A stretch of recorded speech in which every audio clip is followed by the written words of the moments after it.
প্রচণ্ড ঠান্ডা পড়েছে, তার মধ্যে একটু চা আর ব্রেড, এটা না হলে তো চলবেই না। দেখো সমরের জন্য 1 কাপ চা আর আমার জন্য গ্লাসে, আমার একটু বেশিই চা দরকার সকালবেলায়, প্রচুর ঠান্ডা লাগে। তারপর রান্না বান্না, তো রান্না হচ্ছে সিম আলু আর একটু গাজর দিয়ে, এটা শুকনো শুকনো সবজি হবে। আর এদিকে লাফা শাক পাওয়া গেছে, লাফা শাকটাকে কেটে রাখা হয়েছে, ওটা বানাবো।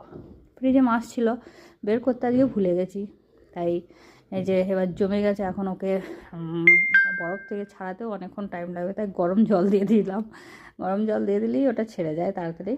আর মাছের এই তোর শুকনো শুকনো রসা করা হয়েছে।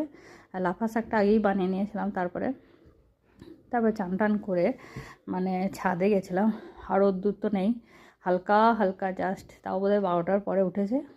মেলে দিয়ে এলাম, তারপর যাব সামানকে আনতে রেডি হয়ে। আবার এবার ঠান্ডা, সব কাজ যেন মানে লেট, কোনো সময় সব এত লেট হয়, আর প্রচুর হাওয়া দিচ্ছে। সোয়েটার না পরেই ছাদে গেছিলাম, চলে এসেছিলাম স্কুলে। তো সামানকে ওইখানে দাঁড়িয়েছিলাম, দেখুন ওই দেখুন সামান আগে আগে যাচ্ছে, আর আমি এদিকে ব্যাগ নিয়ে পিছে পিছে। বাই।